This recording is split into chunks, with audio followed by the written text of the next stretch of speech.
Welcome, coin enthusiasts and treasure seekers. Today we kick off with the 1969 George Washington $quarter coin, the one with no mint mark. Picture this. The year is 1969. The Apollo 11 astronauts are making history on the moon. Back on Earth, everyday Americans are using these quarters, handing them over in soda machines, paying for parking meters, finding them in couch cushions. Yet this humble piece of change is destined to become a collector's favorite. Let's unravel its story. 1969 George Washington $quarter coin without mint mark in good condition. This coin springs from the lineage of the celebrated Washington quarter design, introduced in 1932 to honor the bicentennial of George Washington's birth. The lack of a mint mark indicates it was struck at the Philadelphia Mint, the birthplace of so many classic American coins. That P is missing, but we know its origin. It's from a major mint, but slightly less common than its Denver minted sibling in everyday circulation.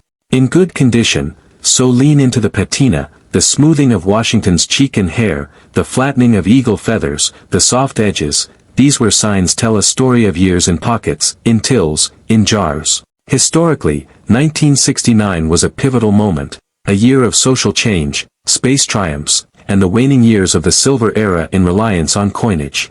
But the quarter was already 75 years into its aluminum bronze-clad existence, silver having departed in 1965 after rising bullion prices. Still, each quarter connected Americans to their foundational leader, George Washington, with a design by John Flanagan. This familiar profile, originally based on a bust by Jean-Antoine Houdon, had become one of the most enduring and recognizable on U.S. coins. Let's examine the design. On the obverse, the left-facing bust of Washington, dignified, strong, solemn. Surrounding that, the words Liberty above, the date 1969 below, and the motto In God We Trust to the left. On the reverse, the proud eagle, spread wings, clutching a bundle of arrows symbolizing strength and readiness, perched above an olive branch representing peace.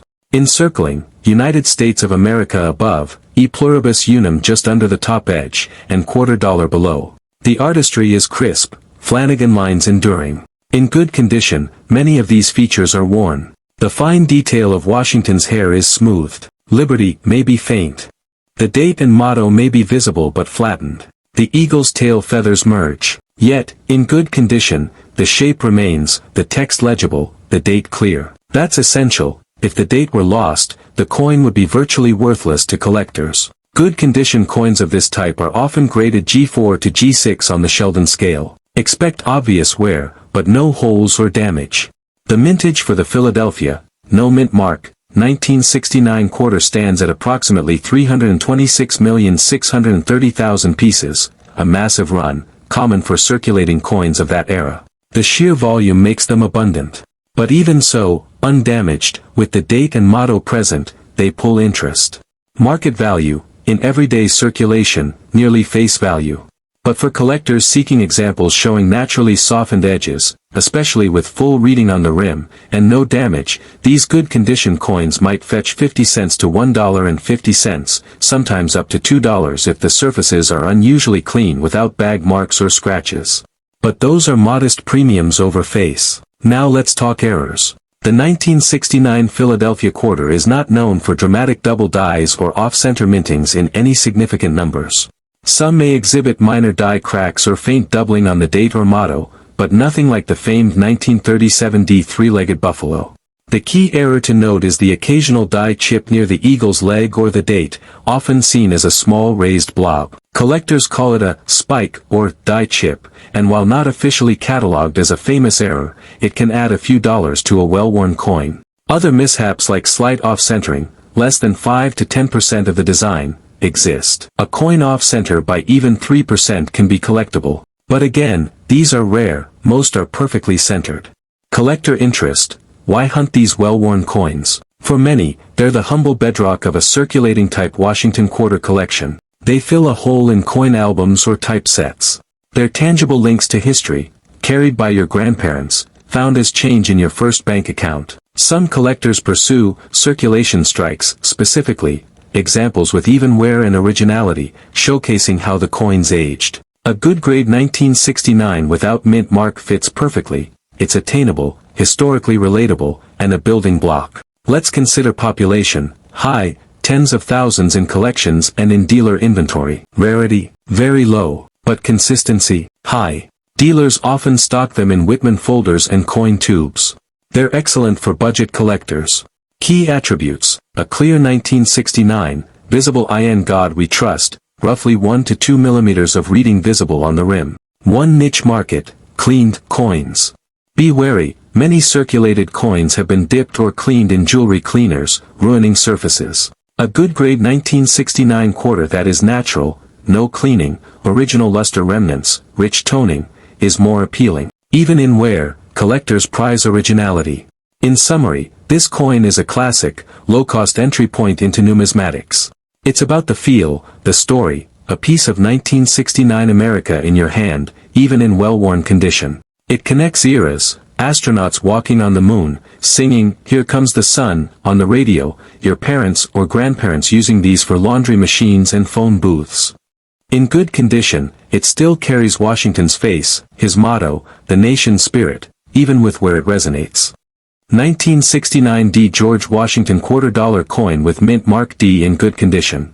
Now, revving up further, enter the 1969 D George Washington $quarter coin.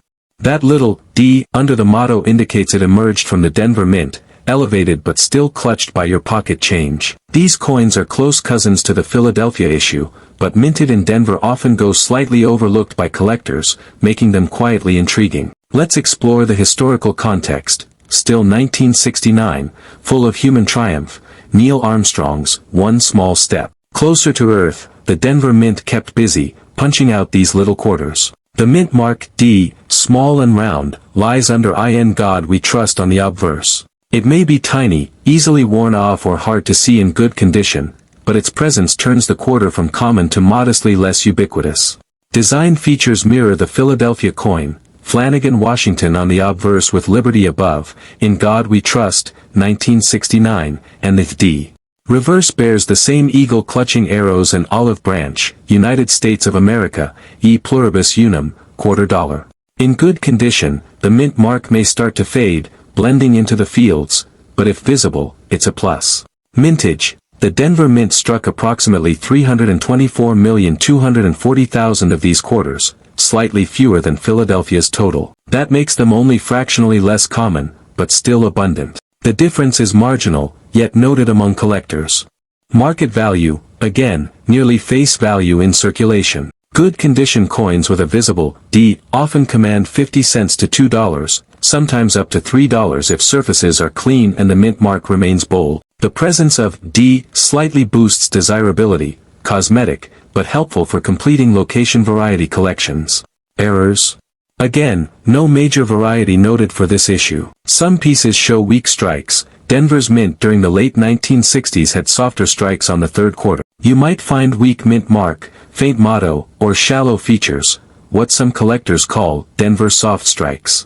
Familiar minor oddities include die chips near the rim or date, often unnoticed until magnified. An off-center strike of 5% showing partial missing of letters, like "Trust" or the edge of the eagle's wings, can be collectible, but again, rare compared to high-profile errors. Collector interest, keen, but on a budget level. Collectors of Washington quarters type sets want representative pieces from each mint. The Denver quarter fills the D slot. Typeset collectors or location variety collectors prize it. The fact it's nearly identical to the Philadelphia but with that tiny D, it's about completion. And only available if your inherited stash or circulation search yields one with a legible mint mark. Good condition is acceptable. Many typesets include good through fine grades for common years. Population, yet again very high. You'll find stacks of them in dealer bins and folders. But finding one in good grade with original surfaces, no cleaning, even wear, no rim dings, and a clear D, makes yours special modestly. That might fetch a few dollars, especially if the mint mark is crisp, which often is rubbed out in circulation. Now, let's think about subtle appeals. Some collectors pursue the story of mint performance. They compare strike quality, Phil versus Den, which had stronger strikes, sharper details. In 1969, the Philadelphia strike is traditionally cleaner, Denver a bit softer. Thus, good condition Denver coins with complete detail, visible feather texture on the eagle, partially visible hairlines, these are quietly more desirable. There's a tiny niche, Some speculate about filled D mint marks, coins over-inked or filled with metal, making the D look bolder. Usually these are post-mint polishing artifacts, not true mint fill. Yet some collectors value them for appearance. Prices remain low, but curiosity is high. Additionally, some Denver 1969 quarters may show faint die doubling on trust or the motto, rare varieties, often termed doubling, though not diagnostic.